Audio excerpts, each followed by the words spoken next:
एक शिक्षक कभी सामान्य नहीं होता, प्रलय और निर्माण उसकी गोद में पलते हैं।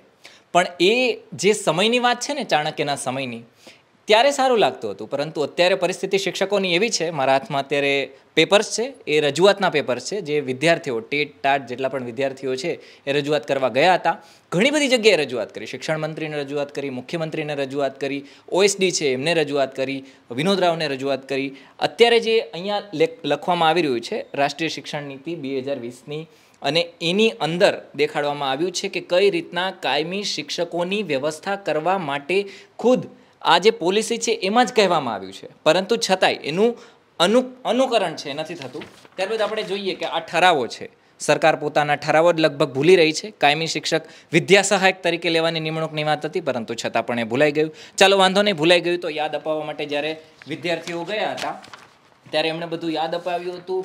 આ તમે જોઈ શકાય છે કે શિક્ષણ સચિવ છે એમને પત્ર લખી અને રજૂઆત કરવામાં આવી છે. કુબેરભાઈ ડિંડોર છે એમને રજૂઆત કરવામાં આવી છે. બાકી આ ડોક્યુમેન્ટના લિસ્ટ વગેરે છે. ઓએસડી વિનોદ રાવ છે એમને પણ રજૂઆત કરવામાં આવી છે. અને ત્યારબાદ નિયામક કચેરી બધી જ જગ્યાએ રજૂઆત કરવામાં આવી છે. છતાં પણ જ્યારે રજૂઆત કરવામાં આવે છે ત્યારબાદ એમની સાથે કેવો વ્યવહાર કરવામાં આવે છે એની આજે વાત કરવી છે. અને એની સાથે સાથે એમના માગ શું છે, એમના પ્રશ્નો શું છે, અને ખાસ તો એમની વાત એવી રીતના છે કે અમે એકલા તો શું કરી લેવાના, મીડિયા અમારી સાથે હોય, અમારો અવાજ બને તો એ વધારે વસ્તુ એમ્પ્લિફાય થઈ શકે. અને એટલા માટે જ અત્યારે અમારી ઓફિસમાં આવ્યા છે. એક પછી એક બધા સાથે વાત કરીએ શું મુદ્દો છે અને શું એ ઈચ્છી રહ્યા છે. તમારા શું શું પ્રશ્નો છે અને તમે શું પ્રશ્નો લઈ અને ગાંધીનગર ગયા હતા? સાહેબ, વાત તો એવી છે કે જ્યારે અમે લોકો સૌપ્રથમ ગાંધીનગર ગયા હતા ને ત્યાં આવેદન આપવા ગયા તો એ લોકો એમ કીધું, સૌથી પહેલાં અમે લોકો ડિંડોર સાહેબ જોડે ગયા હતા. ડિંડોર સાહેબ અમને એમ કીધું કે જોઈ લઈશું. તો મેં એમ પૂછ્યું, સર જોઈ લઈશું એટલે રિપ્લાય પ્રત્યુત્તર શું મળશે? તો બોલા ના, એ તો ટાઈમ આવશે એટલે ખબર પડી જશે. ક્યારે આવશે ટાઈમ? એ એમ કીધું કે કેલેન્ડર બહાર પડશે એનું. પણ સાહેબ અત્યાર સુધી કેલેન્ડર ક્યારે બહાર પડે છે, ક્યારે બહાર પડશે અત્યાર સુધી અમારા લોકો નહીં ખબર. ને શિક્ષકનું કેલેન્ડર બહાર ક્યારે પડે છે. ને પછી અમે લોકો પાનસોરિયા સાહેબ જોડે ગયા હતા ને એમના પીએ જોડે પણ મળ્યા. પછી ત્યાં અમને 1-2 મિનિટનો ટાઈમ મળ્યો કે સાહેબ જોડે તમે મળી લો. તો સાહેબ જોડે અમે લોકો મળ્યા અને એ સાહેબે એમ કીધું કે અમે પણ જોઈ લેશું ને આ મુદ્દા ઉપર ચર્ચા ચાલુ છે તમારી. તો ત્યાં પણ આવું રિસ્પોન્સ મળ્યું હતું. પછી અમે લોકો ગયા આપણે શિક્ષણ સચિવ જોડે. તો શિક્ષણ સચિવ જોડે મને તો નહીં મળવા મળ્યું, પણ નેહાબેન અને એક શિવમ ક્ષત્રિય મારા ફ્રેન્ડ છે, એ બે જણાને એપોઇન્ટમેન્ટ મળી. સવારથી અમે લોકો ત્યાં ગયા હતા, સાંજે 7:30 કલાકની આસપાસ એમને એપોઇન્ટમેન્ટ મળી. ને એમના જોડે શું વર્તાવ થયો? સવારે કેટલા વાગે ગયા હતા? સવારે અંદાજે 10 થી 11 ની વચ્ચે ગયા હતા. અને એપોઇન્ટમેન્ટ કેટલા વાગે? 7:30 રાત્રે, સાંજે 7:30 વાગે મળી. પછી આ બેન વગેરે ક્યાંથી આવે ને, હું બેન પાસે જ જતો હતો. હા બેન, પહેલાં તો તમે ક્યાંથી આવો છો, તમે કેટલા વાગે ગયા હતા, ક્યારે તમને રજૂઆત કરવાનો મોકો મળ્યો, તમે ક્યાં રોકાયા હતા, બધી ચર્ચા અહીંયા કરો.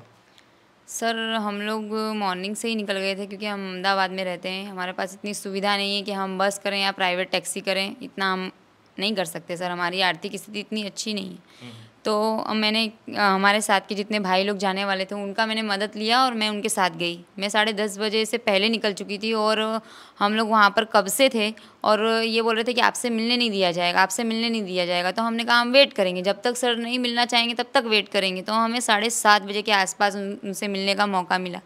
मैंने वहाँ पे क्या बात हुई?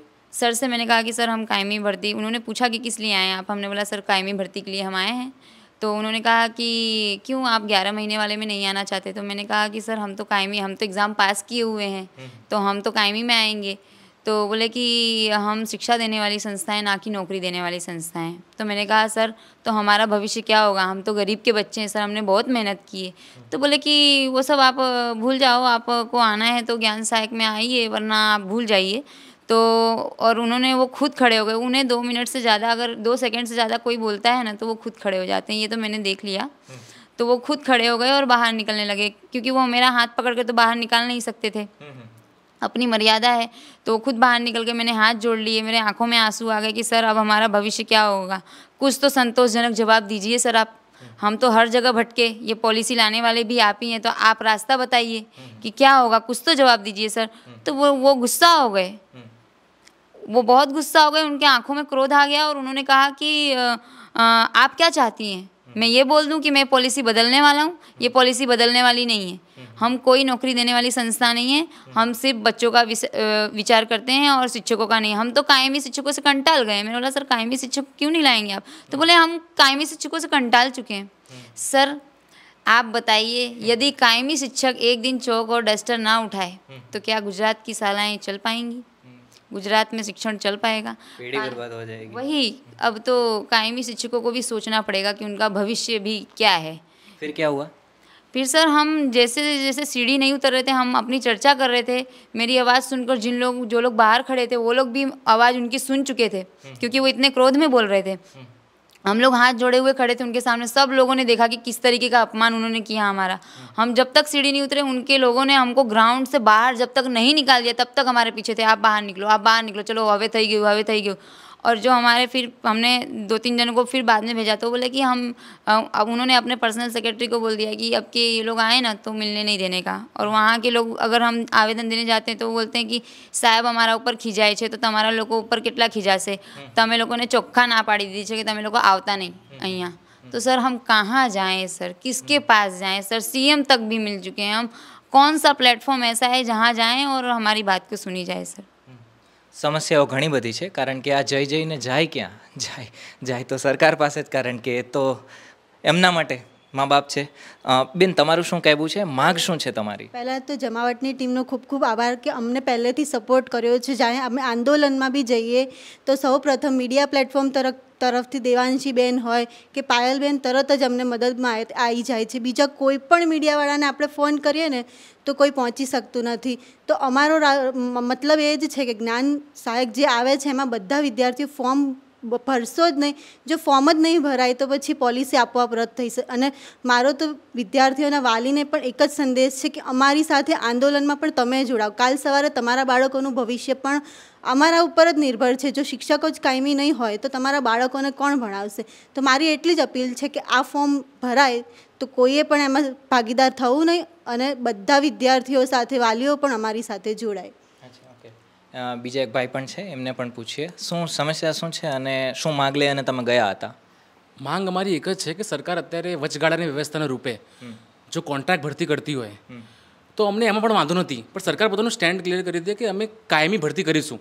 અત્યારે તમે વચગાળાની વ્યવસ્થા રૂપે કોન્ટ્રાક્ટ ભરતા હોય પણ તમે કાયમી ભરતી ક્યારે કરશો? 2 મહિના પછી, 4 મહિના પછી, એવું અમને કહી દો। મેં ઘણી વખત પ્રશ્નો પૂછ્યા કુબેરભાઈને બધાને કે કાયમી ભરતી ક્યારે કરશો, પણ એનો કોઈ અમને પ્રત્યુત્તર મળ્યો નથી। તો અમારી એક જ માંગ છે કાયમી ભરતી ક્યારે કરશો કે નહીં, એ પ્રક્રિયા ચાલુ છે, એ મારો મેઇન મુદ્દો છે અને અમને એનો જવાબ મળતો નથી। બીજા પણ અત્યારે અહીંયા વિદ્યાર્થીઓ છે, એમને પણ પૂછીએ તમારા શું પ્રશ્નો હતા અને શું પ્રશ્નો લઈ અને તમે ત્યાં ગયા હતા? અમે તો 22 વખત લગભગ રજૂઆત કરી છે સચિવાલયમાં। એક પણ મંત્રી એવા નહીં શિક્ષણના લાગતા ને શિક્ષણ વિભાગ હોય કે શિક્ષણ મંત્રી હોય કે મુખ્યમંત્રીશ્રીને બધાને રજૂઆત કરી છે। અમારી એક જ માંગ છે કે સરકાર આ યોજના જે લાવી છે જ્ઞાન સહાયક, આ યોજના રદ કરે અને અમારી કાયમી શિક્ષકોની ભરતી કરે। જે સરકાર આ જ્ઞાન સહાયક યોજનાની વાત કરે છે કે તમે 11 મહિનાના કરાર પર આવી જાઓ પછી તમારો કરાર આપોઆપ રિન્યૂ થઈ જશે, પણ આ જે જ્ઞાન સહાયક જે પોલિસી છે ને એમાં સાફ લખ્યું છે કે એસએમસી કમિટી નક્કી કરશે કે તમે પાછા તમને નિમણૂક મળશે કે નહીં મળશે। જે અત્યારે સરકાર વાત કરે છે કે ગુણવત્તાયુક્ત શિક્ષણ મળશે તમને, અમે કૌશલ્યવાળા શિક્ષકો જોઈએ છે નવી શિક્ષણ નીતિમાં। હા, તો અમે જે ટેટ ટાટની જે એક્ઝામ આપી છે, જે તમે પેપર ઉઠાવીને જોઈ લો, એમાં કૌશલ્યના કેટલા બધા પ્રશ્નો આવે છે કે આ કયું કૌશલ્ય છે, પેલું કયું કૌશલ્ય છે, નવી શિક્ષણ નીતિમાં શેની વાત કરવામાં આવી છે, કયું એપ્લિકેશન આવશે। તો અમે બધે વાંચીને આવ્યા છીએ અને અમે એક્ઝામમાં માર્ક્સ આવા લાવ્યા છીએ કે અમે ભરતીના હકદાર છીએ। આટલા માર્ક્સ લાવવા છતાં મારા ટેટ 1માં 117 માર્ક્સ છે। હું ગુજરાતમાં પ્રથમ ક્રમાંકે આવ્યો છું, તોય મને ભરતી હું ગુજરાતમાં પ્રથમ ક્રમાંકે આવ્યો છું ટેટમાં, તોય આ લોકો કહે છે કે અમે બધાને નોકરી નથી આપી શકતા। અમારે તો ગોલ્ડ મેડલિસ્ટ જોડે પણ વાત થઈ હતી બેન ગોલ્ડ મેડલિસ્ટ છે, હું ટેટમાં પ્રથમ છું, તો પછી આટલા માર્ક્સ લાવ્યા છતાં પણ તમે કેટલાકને તો નોકરી આપી શકો ને, તમે 50,000ને નોકરી ના આપી શકો, અમે સમજીએ છીએ, પણ તમે 10,000 5,000 નોકરી તો આપી શકો ને। ક્ષમતા ધરાવે છે એમને, તો અમે ક્ષમતા ધરાવીએ છીએ, અમે કૌશલ્ય ધરાવતા નથી? પ્રથમ ક્રમાંકે આવ્યો છું તો કૌશલ્ય તો હશે ને મારામાં કે એટલા માટે આટલા માર્ક્સ લાવ્યો છું, તો પછી અમને ભરતી કેમ નથી કરતા? અને પછી બીજી જે વાત છે એસએમસી કમિટીની, તો એસએમસી કમિટીમાં શું છે તમે બધા જાણો છો। એસએમસી કમિટીની જે તમે રચના જોઈ લો, એસએમસી કમિટીમાં શું છે, જે પ્રિન્સિપાલ જેને નક્કી કરે છે ને એ જ એમાં હોય છે, અને પ્રિન્સિપાલ શેની વાત માને છે? ઉપરના અધિકારીઓની, અને અધિકારીઓ શેના બજાવે છે? સરકારની ફરજ બજાવે છે. તો પછી જો અમે સરકારની સામે બોલીએ છીએ, પછી અમે જબ જ્ઞાન સહાયકમાં જશું ને તો પછી શું થશે? આ લીડર હતો, આ જતો હતો, આ મીડિયામાં જતો હતો, અમારી સરકારની સામે બોલતો હતો ને આને ના લેતા, પછી અમારું થશે શું? અને અમે જો 11 મહિના તમે સરકાર સામે બોલવા ગયા હતા, પોતાની માંગ રજૂ કરવા ગયા હતા? તો અમે પોતાની માંગણી રજૂ કરીએ છીએ, પણ સરકારને શું લાગે છે કે જે અમારી યોજનાઓની સામે બોલે ને એટલે સરકારનો વિરોધી છે. અમે ભલે ભાજપને મત આપીએ પણ અમે સરકારની એક નીતિ સામે બોલી દઈએ ને તો સરકારને શું લાગે? આ તો સરકાર વિરોધી છે ભાઈ. અમે સરકારની માત્ર અમે મત આપ્યું છે. અમે જે વિસ્તારમાંથી આવીએ છીએ ને એ આખે આખું ભાજપ વિસ્તાર છે અને ત્યાં શરૂઆતથી જ ભાજપ આવે છે અને અમે ભાજપને મત આપીએ છીએ. અમે ભાજપના યુવા મોરચામાં કાર્ય કર્યું છે.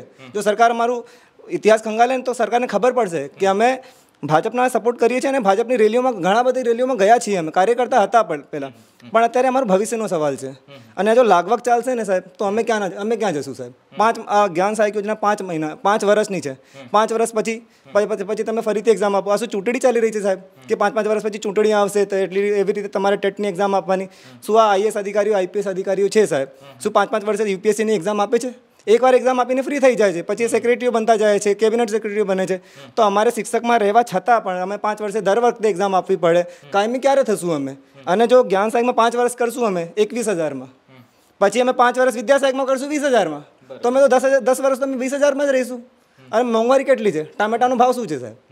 100 રૂપિયા પહોંચી ગયો છે. અમે કઈ રીતે લઈશું? તો મારી સરકારની માંગણી એમ છે કે ભાઈ ભરતી તમને સમય જોઈએ, તમને સમય લઈ લો. તમે તત્કાલની વ્યવસ્થા જોઈએ. અમે મફતમાં સેવા આપવા તૈયાર છીએ. અમે પોતાની મેળે સેવા આપવા આવીશું, પણ તમે ભરતી કરો, કાયમી ભરતી કરો. આ જ્ઞાન સહાયકના નામે આ ઠેંગો ના બતાવો અમને. અમારી મહેનત પર પાણી ના વેડશું. તમારું શું કહેવું છે? અમારું એ કહેવું છે કે જે શિક્ષક 11 મहीना માટે, मतलब मैं हिंदी में बोला, हिंदी माध्यम से, कोई दिक्कत नहीं, कोई दिक्कत नहीं. ठीक है. जो शिक्षक 11 महीने के लिए स्कूल में जाएगा वो पहले तो 2-4 महीने तो वहाँ सेटल होने में लगाएगा. जब वहाँ वो सेटल हो जाएगा, बच्चों के साथ अच्छे से पढ़ाना जब कॉम्बिनेशन बन जाएगा, उसके बाद वो लास्ट के 2 महीने में क्या सोचेगा? अब तो हम यहाँ से निकलने वाले हैं. जब वहाँ पे वो अच्छा पढ़ाना चालू करेगा, जब सेटल हो जाएगा, उसके बाद 11 महीने में वो ये सोच लेंगे हम तो 2 महीने में जाने वाले हैं. तो क्या बच्चों का भविष्य बनाएगा? सरकार सोचती है कि बच्चों का भविष्य, बच्चों का सोचते हैं, टीचर का नहीं सोचते. तो इसमें क्या बच्चों का भविष्य है? जब शिक्षक ही बदलता रहेगा तो क्या बच्चों के बारे में जान पाएगा? सही है. आप जब जाते हैं रजूआत करने के लिए, तब उनका रिएक्शन क्या होता है? उनकी अपनी बात क्या होती है? आपने तो आपकी बात रख दी, तो फिर उनकी बात क्या होती है? उनका पक्ष क्या होता है? अब तो हमको जाने नहीं दिया जाता है. हमको सचिवालय के गेट से ही अगर वहाँ पे किसी ने बोल दिया कि हम टेट टाट वाले हैं तो हमको वहाँ पास देना ही बना है. हम लास्ट टाइम भी जब भी गए थे तो हम दूसरे नाम से बोल के गए थे, टेट टाट बोल के नहीं गए थे. और अब तो हमारी रजूआत कहीं भी इकट्ठे होते तो पहले ही पकड़ लिया जाता है. सरकार से हमारी एक ही मांग है, अगर सरकार ये बचगाड़ा की व्यवस्था कर रही है तो हम तो फ्री में जुड़ने को तैयार हैं कि अगर सरकार बोल दे कि हाँ इतने महीने बाद, इतने साल बाद अगर कायमी भर्ती करने वाली है तो कर दे. जब एग्ज़ाम लेने वाले थे तो उसमें ठहराव में लिखा था कि कायमी शिक्षक विद्या सहायक के लिए एग्ज़ाम ली जा रही है, तो फिर ये कॉन्ट्रैक्ट क्यों ले रहे? जब हमारी नई शिक्षा नीति है उसमें लिखा है कि शिक्षक कायमी होना चाहिए, तो शिक्षक कायमी क्यों नहीं ले रहे? બરાબર છે. ઘણા બધા ઠરાવો થાય છે. નવી શિક્ષણ નીતિ પણ આવી ગઈ. 2020ની નવી શિક્ષણ નીતિમાં ખુદ અહીંયા આપણે પેપર જ છે હાથમાં આપી દીધા અને દેખાડ્યા કે અત્યારે અહીંયા આ તકલીફો છે. પરંતુ જ્યારે વિદ્યાર્થીઓ પોતાની માગ લઈ અને જાય છે ત્યારે એમને એટલીસ્ટ એમની વાત તો સાંભળવી જોઈએ. માનીએ ન માનીએ એ પછી સરકારના વિષયનો વસ્તુ છે, પરંતુ જ્યારે વિદ્યાર્થીઓ કહી રહ્યા છે કે પછી આ અમારા પ્રશ્નો છે, તમે અમારી વાત તો સાંભળો, એકવાર વાત તો સાંભળો. જ્યારે વિદ્યાર્થીઓ જાય છે પોતાની માગ લઈ અને ગાંધીનગર, ત્યારે વિદ્યાર્થીઓને ઉઠાવી લેવામાં આવે છે, એમને રજૂઆત જ નથી કરવા દેવામાં આવતા. એક સ્વતંત્રતાના સમયની અંદર પણ જ્યારે અંગ્રેજ સરકારની સામે રજૂઆત કરવા માટે જેટલા પણ સ્વતંત્રતા સેનાની જતા હતા એમને પણ ત્યાં ઊભા રાખવામાં આવતા હતા, કોઈ પણ આંદોલન છે કરવા દેતા હતા. પરંતુ અત્યારે વિદ્યાર્થીઓને પોતાની માગ પણ રજૂ નથી કરી શકતા એવી રીતના પરિસ્થિતિ છે. તો અમારી સરકારને આ વિદ્યાર્થીઓ મારફતે એક અપીલ છે કે આ વિદ્યાર્થીઓની વાત એકવાર સાંભળવી જોઈએ. ધન્યવાદ.